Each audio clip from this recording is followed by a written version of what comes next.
Students, आज आपका topic है कैरेक्टरिस्टिक्स ऑफ आइडियल हाउसिंग। ये होता है आदर्श आवास की विशेषताएं।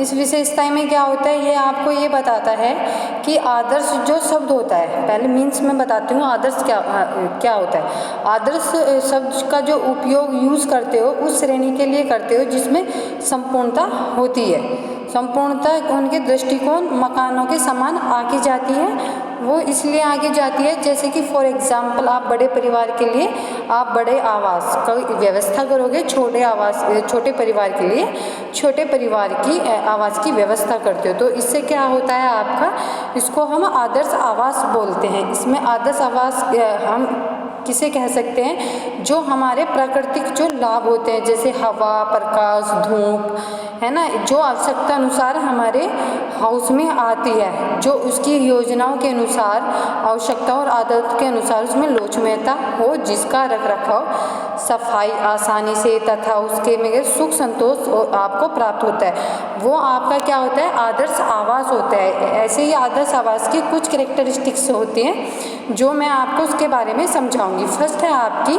भूखंड का आकार एवं भौतिक विशेषताएं। भूखंड का आकार और भौतिक विशेषताएं क्या होती है, जो आपका आदर्श मकान होता है, तो आप जब भूमि का चुनाव करते हो, भूखंड का चुनाव करते हो, तो आपका फर्स्ट जो चीज़ होती है वो क्या देखते हो, आप भूमि देखते हो कि भूमि रेतीली है, कंकरीली है, या उसमें जो आपकी जो ये होती है ज़मीनें वो आपकी उथल पुथल तो नहीं है कि आपके उसमें कुछ गड्ढे आ जाते हैं, आसपास में पानी भर जाता है।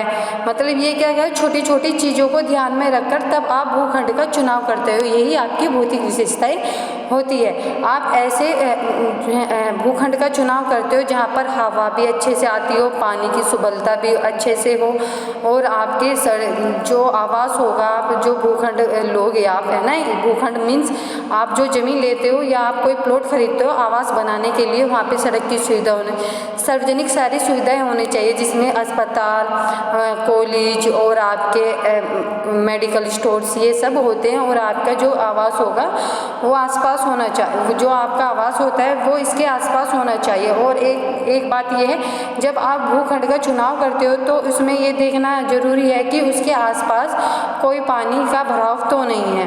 ये भी एक इफेक्ट होता है। आप जब भूखंड का चुनाव करते हो तो मिट्टी जो आपकी भूमि होती है वो अच्छी मिट्टी वाली होनी चाहिए, ये नहीं कंकरीली रेतीली। उससे क्या होता है, जब आप नींव डालते हो तो वो क्या कहती है, जो आपकी नींव होती है वो गिरने का उसका भय रहता है। इसलिए जब आप भूखंड का चुनाव करते हो तो ये सब चीज़ें को ध्यान में रखना चाहिए। नेक्स्ट है आपकी दिशा। दिशा क्या होती है, जो आपका आदर्श होता है मकान, उसकी जो दिशा होती है वो प्राकृतिक सुविधा के अनुसार, है ना, अधिक मात्रा में पारिवारिक की उपलब्धता कराने वाली होनी चाहिए, जो आपकी पारिवारिक उपलब्धता करा सके। भिन्न भिन्न मौसम में इनकी प्राकृतिक तत्वों को भी भिन्न भिन्न मांग होती है। जैसे आपके डिफरेंस जो आपकी प्राकृतिक आवश्यकताएं होती है उनकी मांग भी भिन्न भिन्न होती है, और आवश्यकता को बचाने तथा आवश्यकता अनुसार उसमें हवा, धूप, प्रकाश देने की उचित व्यवस्था हो, है ना। सर्वोत्तम जो आपका हाउस होता है ना, जो उसकी दिशा होती है वो क्या होती है आपकी, वो पूर्वमुखी होती है। इसे जो उत्तर की दिशा की ओर केंद्रीय भारत में होती है। इससे क्या होती है, जो इसकी दीवारें, और इसमें क्या होता है, क्योंकि जो इसकी जो सूर्य होता है इस ओर काफ़ी देर तक रहता है। इससे क्या, जो आपकी दीवारें होती हैं, वॉल्स होती हैं, वो मोटी होनी चाहिए, जिससे जो आपकी दिशा होती है वो बरामदा लेने में भी लाभदायक होती है। ऐसी जगह होनी चाहिए जिससे कि आप बरामदा निकाल सको। नेक्स्ट होती है आपकी नींव। नींव क्या होती है, ये जो आप हाउस प्लान करते हो तो इसमें नींव क्या होती है, मजबूती पर निर्भर करती है। आप जब हाउस बनाते हो तो क्या होता है, नींव होती है, और वो कैसी होनी चाहिए, मजबूत होनी चाहिए। जो आप पहले समय के जो हाउस होते थे उनकी नींव बहुत गहरी होती थी और चौड़ी खुदाई की जाती थी और उसमें की जाती थी, बट उसमें सीमेंट कंक्रीट होता है वो उसका क्या प्रचलन होने के कारण आजकल लंबे समय में बीम और भूमि के कॉलम गहराई डाले जाते हैं। मतलब आपने देखा होगा आपके जो हाउस होते हैं पहले टाइम में कॉलम्स के जो बीम्स होते हैं वो नहीं डलते थे, बट अब जो हाउस प्लान हम करते हैं उसमें कॉलम बीम्स डलते हैं, जो आपके क्या जो इससे क्या होते हैं, जो आपका सीमेंट कंक्रीट होता है वो उसमें डाल देते हैं बीम में, जिससे क्या होता है जो आपकी नींव की गहराई है वो मकान की ऊंचाई है ना, ऊंचाई के अकॉर्डिंग खोदनी चाहिए। नेक्स्ट है आपका कुर्सी या मंच। मकान जो होता है कुर्सी को भी अधिक महत्व देना चाहिए। जो आपकी खूंटी होती है या चिकनी या अन्य कोई मिट्टी से बने फर्श में जो सीलन आती है वर्षा के कारण हो जाती है, उससे क्या होगा वो ठंडे रहते हैं और आपके स्वास्थ्य के लिए हानिकारक होते हैं। जो आपका आदर्श हाउस होता है उसमें कुर्सी कम से कम 1 फीट से 3 फीट ऊंची होनी चाहिए। कुर्सी मीन्स या मंच आपका जो फ्लोर है उसे थोड़ा ऊंचा होना चाहिए, जिससे कि नमी आने की कम संभावना रहती है। आपका नेक्स्ट है 5th है आपका फर्श। फर्श क्या होता है, जो आपका एक आदर्श मकान होता है या आपका जो आपका हाउस होता है उसमें फर्श सीलन है ना, फर्श सीलन जो होती है वो उसकी अवरोधक मजबूती आसानी से साफ करने होने वाली होनी चाहिए, जिसे आप आसानी से साफ कर सकते हो। फर्श को जोड़ने में जो फर्श को जोड़ने में अच्छे होने चाहिए ताकि जो उसकी गंदगी होती है वो न जम सके। जो आप फर्श पे टाइल या मोजाइक लगाते हो उपयुक्त करते हो या ईंट या सीमेंट का फर्श जो जल्दी से खराब हो जाता है, जो आपकी टाइल्स होती है वो कम खराब होती है, बट जो कंक्रीट वाला सीमेंट हो वो जल्दी खराब हो जाता है। इसलिए आप संगमरमर का जो आपका महंगा फर्श होता है वो अधिकतर यूज़ किया जाता है। और फर्श लगाने से आप जो मंच होता है के ऊपर जो गाटर का जाल बिछाया जाता है, बिछाकर उसमें सीमेंट या कंक्रीट भर देते हैं, जिससे आपके जो आपका फ्लोर है होता है उसमें मजबूती आ जाती है और आपके फ्लोर में सीलन नहीं आती। नेक्स्ट है आपकी दीवारें। जो आपकी तो आपने वॉल देखी होगी, वो वॉल कैसी होती है, कम से कम 7 फीट से अधिक है ना, कम से कम 7 फीट होनी चाहिए और अधिक से अधिक 7 फीट 12 फीट रखी जाती है। ये आपकी वॉल्स होती है जो आपको पता होनी चाहिए। और जो आपके छोटे घर होते हैं सामान्यतः वो 10 फीट की ऊंचाई पर आपकी जो वॉल है वो उपयुक्त हो जाती है। जो वॉल को आप ईंटों से जोड़कर बनाया जाता है, आप ईंट बाई ईंट लगाओगे तभी तो वॉल बनेगी ना। जो आपकी उसकी जो चौड़ाई होगी वॉल बनाने की वो आपकी 6 इंच से 1 फीट 6 इंच तक रखी जाती है। ये आप ध्यान रखना। जो उसकी मोटाई होगी वॉल की वो कितनी होगी, 6 इंच से 1 फीट 6 इंच रखी जाती है। और जो सामान्यतः वॉल्स होती है वो 9 इंच या 1 फीट की दीवारें ठीक होती है। जो वॉल्स होती है आपकी वो 9 इंच और या 1 फीट की दीवारें होती है। जो वॉल्स होती हैं उसके ऊपर क्या करते हो आप, जो सीमेंट होता है उसका प्लास्टर करते हो, जिससे क्या होता है उसकी साथ ही साथ मजबूती भी होती है और उसमें सुंदरता भी आती है।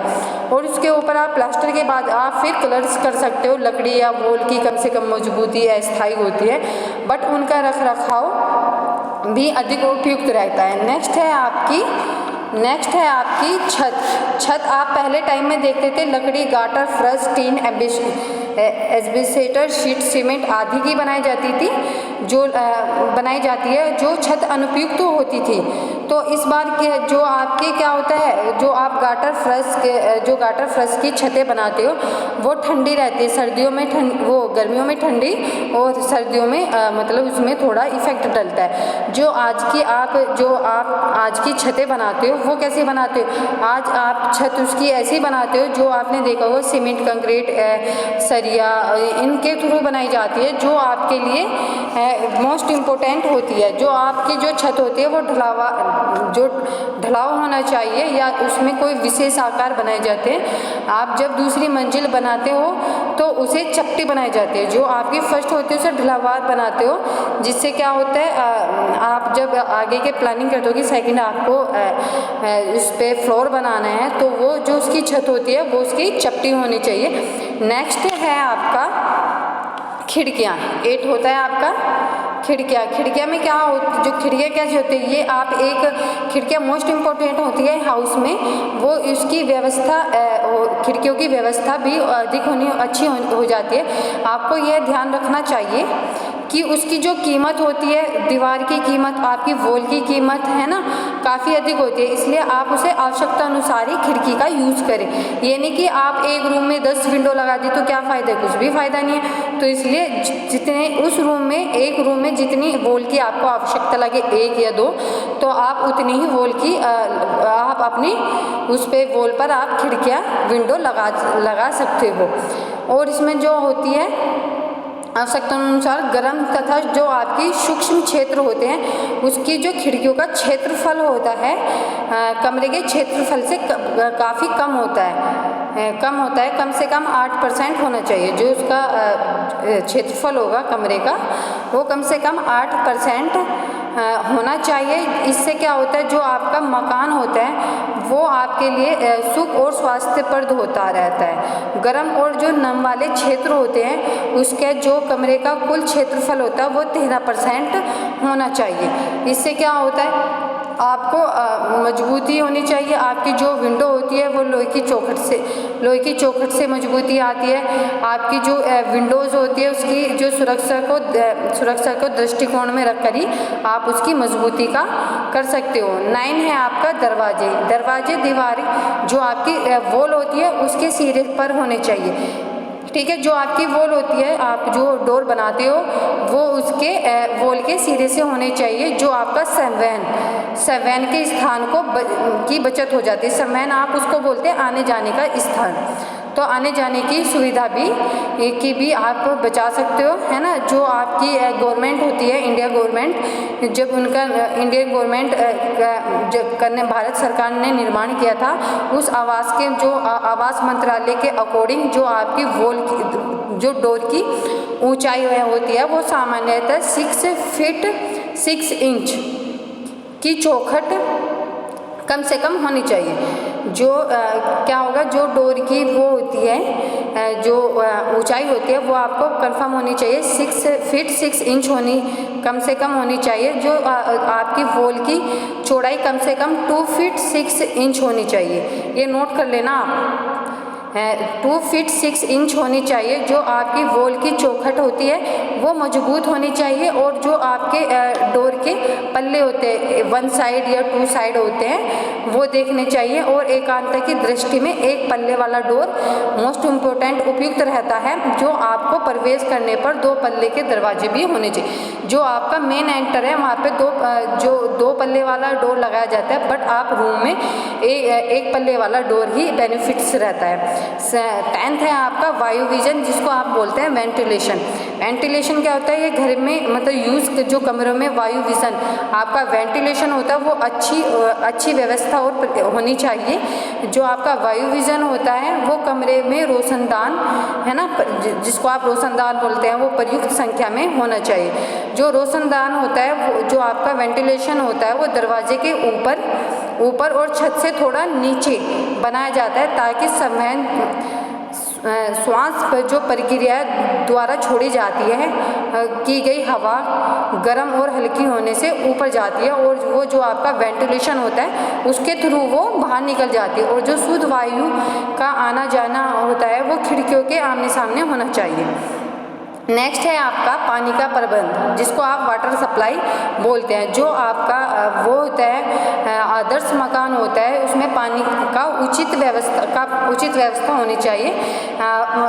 पीने का जो पानी होता है वो मनुष्य की प्रथम आवश्यकता होती है ना, इसको ध्यान अनिवार्यता होती है। पानी जैसे पीने, भोजन पकाने, सफाई, अन्य कार्यों में आप क्या करते हो, पानी का ही यूज़ करते हो, जल व्यवस्था करते हो। तो पानी के प्रबंध के लिए आप जैसे कि कुआं होता है आपका, ट्यूबवेल होती है, और आपका नल लगाया जा सकता है। नल की व्यवस्था नगर पालिका के थ्रू की जाती है, जिसमें पाइप होकर घरों में पानी आ जाता है, और ये नगर पालिका की व्यवस्था के थ्रू होता है। और इसमें आप मकानों में पानी की टंकी का निर्माण भी कर सकते हो, ताकि जो पानी एकत्रित होता है वो 24 घंटे आपको पानी वितरण होता रहे। नेक्स्ट है आपका नालियों की व्यवस्था। नालियों की व्यवस्था जो वो वो आप इसलिए घर में यूज़ करते हो, वो किस लिए यूज़ करते हो, जो व्यर्थ पानी होता है उसका निकास बाहर निकाल सको आप हाउस से, और आप उसके लिए मकान के जो मकान में होती है उसकी नाली की व्यवस्था होनी चाहिए। नाली जो आपकी होगी वो पक्की और ढकी होनी चाहिए। आप खुली रखोगे तो जो पानी जाता है उसकी गंदगी बाहर आने का भी भय रहता है। तो ऐसा करना, जो आपकी होनी चाहिए यथावत भूमिगत होनी चाहिए, मतलब वो दिखनी नहीं चाहिए, उसको कवर कर देना चाहिए। और जैसे रसोई हो गया आपका, किचन हो गया, बाथरूम हो गया, है ना, लेट बाथ होती है आपकी, जो उसका गंदा पानी होता है उसको निकालने के लिए व्यवस्था की जानी चाहिए। मकान जो होता है उसकी नाली होती है वो उसको बाहर की साइड होनी चाहिए। नेक्स्ट है आपका विद्युत का प्रबंध। विद्युत का प्रबंध क्या होता है? विद्युत का प्रबंध विद्युत जो बोर्ड होते हैं उसके द्वारा किया जाता है। जो मकान बनाते समय विद्युत का प्रबंध कर लेना आवश्यक होता है, ताकि जो आपके घर होते हैं उसके भाग में जो आपके घर होते हैं उसकी व्यवस्था की जा सके। आप वॉल पे निर्माण कराते हो, उसके थ्रू आप फिटिंग्स कराते हो लाइट की, जिसके थ्रू आप जो सुरक्षित फील करते हो, फिटिंग कराते हो। ऐसे नहीं कि तार आपने ऐसे ही डाल दिया वायर तो आपको करंट लगने का भय रहता है। इसलिए आपको व्यवस्था ऐसी करनी चाहिए जो देखने में भी सुंदर लगे, है ना, और आपके पंखे होते हैं, लाइट्स होती हैं, जो भी आप वर्क करते हो वो अच्छा लगे और आपका कार्य भी आसानी से हो सके। ये आपके हो गए कैरेक्टरिस्टिक्स ऑफ हाउस। अब नेक्स्ट आपका